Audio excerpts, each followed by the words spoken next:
미국 서부 개척 시대, 미 대륙 횡단 철도 사례로 생각해보는 대북철도 이야기.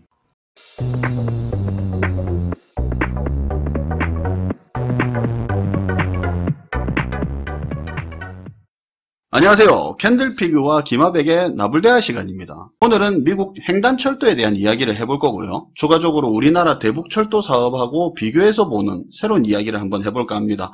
김하백님 반갑습니다. 네, 안녕하세요. 오늘 주제가 좀 특이하긴 한데 미국 대륙 횡단철도하고 그거랑 별로 상관이 없어 보이는 우리나라 대북철도 이야기인데 일단 관심이 가긴 합니다. 네. 이야기 한번 들어볼까요?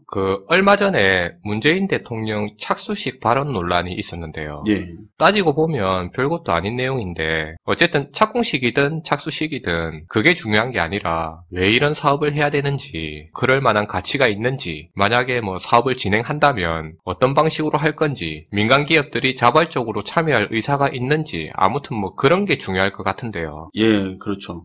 저는 우리나라 대북철도 사업 얘기를 처음 들었을 때 이유는 잘 모르겠는데 미국이 건설한 대륙횡단철도 있잖아요. 예. 그게 먼저 떠오르던데요. 그래서 오늘은 미국이 건설한 대륙횡단철도 이 부분을 주로 다루면서 우리가 앞으로 진행할 남북철도 연결 사업, 이거를 같이 생각할 수 있었으면 좋겠다, 그런 의미에서 준비한 주제입니다. 새로운 시각으로 볼 수도 있는 대북철도 이야기가 될 수도 있겠네요. 네, 그렇게 되면 좋을 것 같은데 아무튼 들어보시고 생각해 보시죠. 예. 아무튼 우선 미국이 대륙횡단철도를 왜 건설했는지 그 배경을 확인하려면 미국 남북전쟁 시절부터 시작해야 될 것 같은데요. 예. 예전에 세계사에서 배웠는지 아무튼 남북전쟁을 노예해방전쟁이라고도 배웠던 것 같은데 어쨌든 결론적으로는 그 전쟁이 그 전쟁입니다. 순수 미국 입장에서 보면 2차 세계대전보다 더 가슴 아픈 전쟁이 남북전쟁이었는데요. 2차 세계대전에서 미군 사망자 수가 대략 30만 명? 그 정도 예상되는데 남북전쟁 내전에서는 60만 명 이상이 죽었다 하니까 미국인 입장에서는 그 2차 세계대전보다 더 가슴 아픈 전쟁이 남북전쟁이라는 그 내전이었죠. 예, 그렇죠. 예, 아무튼 당시에 세계 최강의 보호무역을 따르는 합중국, 여기서는 이 합중국이 북부를 말하는 거고요. 예, 맞습니다. 예, 그리고 반대로 자유무역을 주장하면서 영국의 면화도 수출하고 경제적으로 이렇게 쎄쎄쎄 하면서 잘 지내는 남부가 이 북부로부터 독립하려는 전쟁이 남북전쟁이었는데요. 예. 그런데 남북전쟁이 1861년부터 65년까지 일어났는데요. 1862년, 그러니까 이제 남북전쟁이 발생하고 1년 뒤에, 전쟁 중이었겠죠. 1년 뒤니까. 예, 전쟁 중에. 예, 그 전쟁 중에 링컨이 홈스테드법이라고 해서 자작농 창설법을 제정하는 일이 발생하는데요. 그게 뭐죠? 자작농 창설법이라는 게 뭐냐면 우리 경제기사 보면 프런티어라는 말 한 번씩 보잖아요. 예. 프런티어라는 말이 미개척지라는 말인데 당시에 미국 서부의 그 넓고 광활한 프런티어, 그러니까 미개척지를 개발하기 위한 법이 이 홈스테드법이었습니다. 예. 그 법 내용을 보면 21세 이상의 남성이 5년 동안 서부 프런티어, 그 미개척지 땅을 개척하는 일에 종사하고 나서 등기 비용만 지불하면 20만 평에 해당하는 그 서부의 땅을 분양해 준다는 내용이었는데요. 공짜로요? 예, 등기 비용만 지불하면 됩니다.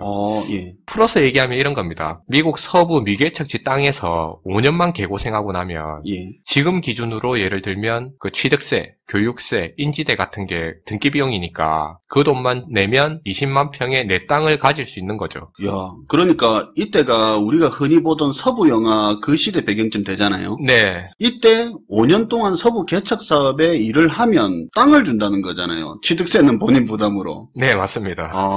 예, 이렇게 링컨이 홈스테드법을 제정하고 나니까 무슨 일이 벌어지느냐. 당시에 유럽 경제는 불황을 겪고 있었는데요. 예. 여기 유럽의 가난한 사람들이 이 경제 불황을 겪고 있는 이 유럽을 떠나서 미국으로 미친 듯이 몰려들기 시작하는 겁니다. 예. 우리 흔히 아메리칸 드림이라는 말 잘 알잖아요. 예. 여기서부터 유래한 말이고 그렇게 생각해도 무난할 것 같은데요. 그러니까 당시에 유럽의 가난한 사람들이 아메리칸 드림의 꿈을 안고 몇 년만 고생하자, 그러면 내 땅 가질 수 있다, 뭐 이런 마인드를 가지고 미국 서부 개척 사업에 뛰어든 거죠. 아메리칸 드림의 공짜 땅 이야기가 숨어 있었네요. 네.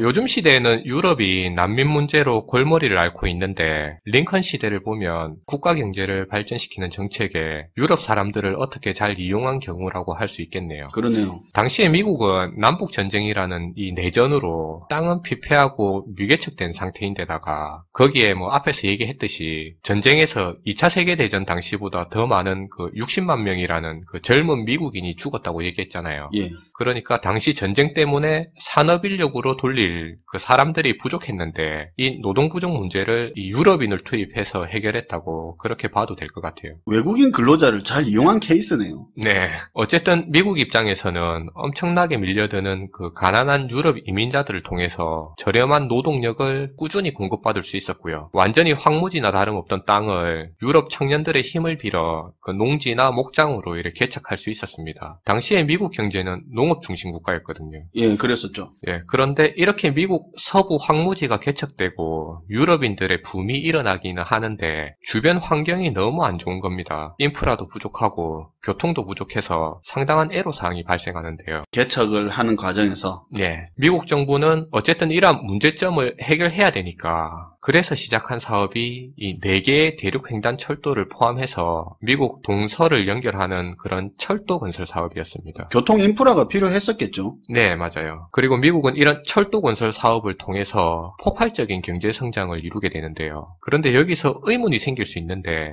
앞에서 얘기했지만 당시에 미국은 농업 중심 국가였다고 했잖아요. 예, 그랬죠. 그렇게 농업 중심 국가였던 미국이 어떻게 단기간에 그렇게 어마어마한 규모의 철도 사업을 진행할 수 있었냐. 이게 궁금할 수 있는데요. 그때 미국 철도 사업을 진행할 수 있게 자본을 댄 나라가 당시의 경제 규모에 있어서 글로벌 넘버원을 달리던 영국이었습니다. 전 세계 땅하고 인구의 그 4분의 1을 지배하고 있었고요, 영국이. 예. 당시에 발행된 그 주식의 50% 이상도 영국이 지배하고 있었으니까 경제 규모에 있어서는 엄청난 대국가였죠. 전 세계 주식이 50%요? 예, 50% 이상을 영국이 이래 지배하고 있었어요. 대단하긴 대단했네요. 네. 그런데 영국도 당시에 고민이 있었는데 당시에 오스트리아 빈에서 시작된 금융위기로 경제 대불황을 겪고 있었다는 겁니다. 당시에 영국이. 그러니까 미국 서부 개척 시기 당시에 철도 만들기 전에 네. 그때 영국이 경제 불황이었다 이거죠. 예, 영국을 포함한 유럽 국가들이 경제 불황을 겪고 있었어요, 당시. 예. 그러니까 정리해서 얘기하면 당시 농업 중심 사회면서 신흥국에 속했던 그 미국은 철도하고 도로를 확충해야 경제 발전을 할 수 있는 상황인데 당장 사업을 진행할 돈이 없어요. 아, 예. 예. 그런데 당시 선진국인 영국은 자본금이나 투자금은 충분히 있는데 이 대불황으로 국내 경기가 안 좋다 보니까 투자할 데가 없는 겁니다. 한 놈은 철도 건설이라는 사업 아이템은 가지고 있는데 돈은 없고 예. 다른 한 놈은 돈은 있는데 투자할 아이템이 없는 상황에서 그 둘이 만나게 된 거죠. 그리고 탄생한 게 미국 철도 건설이었다고 보면 됩니다. 아, 그런 내용이 있었네요. 네. 어쨌든 미국은 철도 건설 사업을 통해서 폭풍 경제 성장을 하게 되고요. 나중에 미국이 세계 경제 최강국에 오를 수 있는 그 틀을 마련할 수 있었는데요. 물론 철도 건설 하나로 영국 경제를 따돌리고 글로벌 넘버원 경제 대국으로 된 건 아니기는 한데 어쨌든 미국이 이제 향후에 급속한 경제 성장을 이루는데 이 철도 건설 사업이 토대가 된 건 사실입니다. 비슷한 상황으로 초기에 우리나라 경제 성장하는데 경부고속도로 역할을 한 거하고 같잖아요. 네, 비슷해요. 이거는 여담이기는 한데 우리 경제에 관심 없는 사람이라도 로스차일드 가문하고 JP 모건 이 두 이름은 한 번씩 들어보기도 했을 거고 잘 알 거라고 그런 생각이 드는데요. 그런데 이 미국 철도 사업이 잘 진행된 게 로스차일드랑 JP 모건이 같이 둘이서 이렇게 쿵짝쿵짝 이래 해먹었기 때문에 잘 진행된 건데요. 예.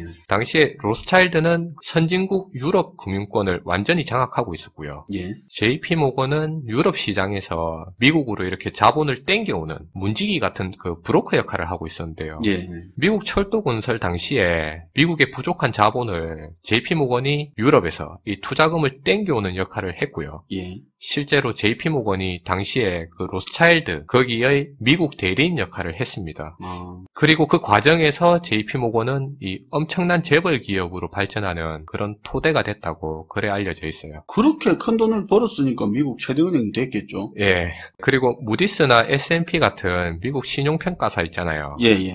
예, 걔네들 같은 신용평가 회사가 성장한 거는 이제 1900년대 들어서서 성장한 게 맞는데 실제로 신용평가 회사 얘네들이 등장하기 시작한 건 미국 철도 사업을 진행할 때 등장했는데요. 신용평가사 역사가 그때부터 시작된 거네요. 네, 앞에서 당시에 미국은 금융산업도 발전 안 하고 농업 중심의 신흥국가였는데 이런 국가에서 철도 사업을 하겠다고 철도 채권을 발행하는데요. 예. 그런데 금융 선진국인 영국 투자자 입장에서는 신뢰가 안 가는 거죠. 그래서 미국이 발행한 이 철도채, 이거에 대해서 이게 믿을 만한 건지 아닌지 그걸 확인할 수 있는 신용평가가 필요하게 된 겁니다. 상황이 이렇다 보니까 무디스나 S&P 같은 그런 신용평가 기관이 영국이나 유럽보다 미국에서 먼저 생겨나게 된 그 배경이 된 거고요. 그냥 재미삼아 이런 내용은 기억해도 괜찮을 것 같아요.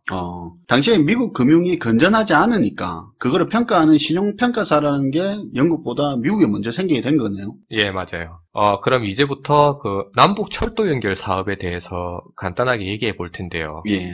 앞에서 농업 중심국인 미국이 당시에 선진국이면서 금융산업이 발달한 영국의 투자를 받아서 급속한 경제 성장을 달성할 수 있었다고 얘기했는데요. 예. 저는 개인적으로 이런 생각도 드는데요. 그냥 혼자만의 생각입니다. 예. 당시에 농업 중심 국가인 미국의 자리에 현재 북한을 대입하고요. 예. 미국의 자본금을 투자한 영국의 자리에 현재 한국을 대입해서 생각해 보는 건데요. 예. 물론 뭐 그때 당시랑 시대적 상황도 다르고 경제적 상황도 차이가 있을 거고 뭐 사회 문화적 상황도 당연히 달라서 어떻게 그렇게 억지스럽게 매치시킬 수 있냐고 뭐 할 수도 있는데요. 다소 엉뚱해 보이기는 한데 재밌기도 하고 제법 그래도 생각해 볼 만한 발상인 거는 같습니다. 네, 저는 남북 철도 연결 사업 들었을 때 미국 철도 건설이 떠오르면서 이런 생각이 들었는데요. 어찌됐든 철도가 지어지는 국가와 철도가 지어지는 국가에 투자하는 나라 중에 어느 나라에 더 유리하고 향후에 실익이 있었는지 그걸 따져보는 그런 관점이라면 뭐 충분히 대입해서 생각해 볼 수도 있다고 생각하는데요. 예. 실제로 미국 대륙횡단철도를 포함한 철도 건설 사업에서 실질적인 수혜를 본 것은 영국이 아니라 미국인 것은 사실입니다. 그건 사실이죠. 예, 거시적인 관점에서 미국 철도 건설 사업이 미국의 산업 흐름이 발전하는데 엄청난 영향을 미쳤다는 말인데요. 초기에 철도랑 도로 건설 사업이 완성되고 뭐 자연스럽게 자동차 산업이 이후에 발전하게 되고 자동차 산업이 발전해서 교통 물류가 개선되니까 유통 산업의 발전이 유도되고 예, 그러니까 뭐 백화점도 생기고 프랜차이즈 체인점이 나타나고 자연스럽게 소비가 늘어나고 생산도 늘어나서 미국 국가 경제가 대체적으로 발전하게 된 건데요. 예. 실제로 당시에 이 모든 수혜를 누린 건 미국이었고요. 예. 물론 로스차일드를 포함해서 영국하고 유럽의 일부 투자 기업들이 엄청난 자본 이득을 챙겼지만 국가적인 관점에서 본다면 냉정하게 얘기해서 영국이 본 실익은 미국이 철도 건설 사업 이후에 얻은 그 이익까지 감안한다면 보잘것없었던 건 사실입니다. 그러니까 미국 철도 사업이 미국은 국가적으로 이득을 본 사업이고 네. 영국은 몇몇 기업이나 투자자만 이득을 본 사업이다 이런 내용이죠. 예, 제 말이 그 말인데요. 그런 관점에서 본다면 남북 철도 연결 사업이 실제로 북한과 한국 중에 누구에게 더 이익이 되냐는 겁니다. 그리고 우리 세금을 걷어서 투자할 만큼의 실익을 안겨줄 그런 경제적 가치가 있냐는 건데요. 예. 이 부분을 한번 생각해 보자는 취지에서 오늘 말을 꺼낸 거고요. 솔직히 남북 철도 연결 사업이 실생활에 와닿지는 않지만 재미없는 주제라도 계속 관심 가지고 우리가 더 똑똑해질 필요는 있을 것 같습니다. 네, 오늘 한 이야기는 대북철도를 다양한 관점에서 바라볼 수 있는 또 다른 시선을 하나 얻은 것 같습니다. 네, 북한 경협 관련해서 경제적인 문제 제기만 하면 평화 반대론자 취급을 받는데요. 예, 요새 그렇죠. 예, 한민족끼리 뭘 그렇게까지 속물처럼 경제적 가치만 이래 생각하냐. 20, 30년 미래 세대까지 장기적으로 북한하고 물꼬를 트면 그러면 좋은 거 아니냐. 평화적 관계도 유지할 수 있다. 예, 그리고 북한이 좋아지면 결국에도 우리한테도 도움이 될 거 아니냐고, 뭐 자본에 사로잡힌 노예 같은 소리 하지 말라고 뭐 그렇게 말한 사람도 있는 것 같던데. 많던데요. 미래일은 솔직히 맞다 안 맞다 말할 수는 없는데. 우리가 지금 얘기하는 게 남북철도 연결 기부나 남북철도 연결 지원이 아니잖아요. 예. 남북철도 연결 사업이잖아요. 사업이죠. 예, 사업을 사업적 관점에서 깐깐하게 따지는 게 뭐가 문제인지도 모르겠는데 북한이 좋아지면 결국에 우리가 좋아지는 거 아니냐고까지 뭐 그렇게까지 하니까 북한 내 인프라가 갖춰지면 북한이 좋은 건데 그게 왜 우리가 좋은지 개인적으로는 솔직히 뭐 이해가 잘 안 가고요. 예. 얼마 전에 제가 볼 일이 있어서 거의 뭐 한 17년 만에 동대구역에 간 적이 있는데 거기 신세계 백화점이 있더라고요. 예. 저는 개인적으로 깜짝 놀랐는데요. 너무 발전해서. 지금 억수 번화가입니다. 예, 저는 거의 한 17년, 18년 만에 갔어요. 예. 예, 아무튼 신문 기사에 나오는 각종 어려운 문제점 다 빼고 뭐 철로 문제라든지 뭐 그런 디테일한 부분 다 빼고요. 예. 진짜 단순하게 생각해서 이렇게 북한의 철로랑 도로망이 개선되고 고속철도가 운행되면 중간중간에 역도 생길 거잖아요. 예. 동대구역처럼. 예. 예, 역도 생길 건데 그리고 그 역 주변으로 뭐 백화점도 생기고 상가도 들어서면서 분명히 상권도 발전할 건데 그러네요. 예. 예, 우리 국민이 그 수혜를 누릴 수 있냐는 겁니다. 물론 뭐 그 사업에 참여한 국내 기업들이 이익을 볼 수 있는 거는 맞지만 결국에는 미국 철도 산업처럼 향후의 먼 미래까지 감안한다면 북한 경제가 향유할 미래 실익까지 감안한다면 우리 국민이 누릴 인프라 수혜는 한정될 거라는 취지에서 얘기한 겁니다. 야, 이거 관점을 조금만 바꾸니까 대북철도 사업이 대북 부동산 개발 사업처럼 들리기도 하네요. 예. 뭐 동의 안 하시는 분들은 그냥 안 하시면 되는 거죠.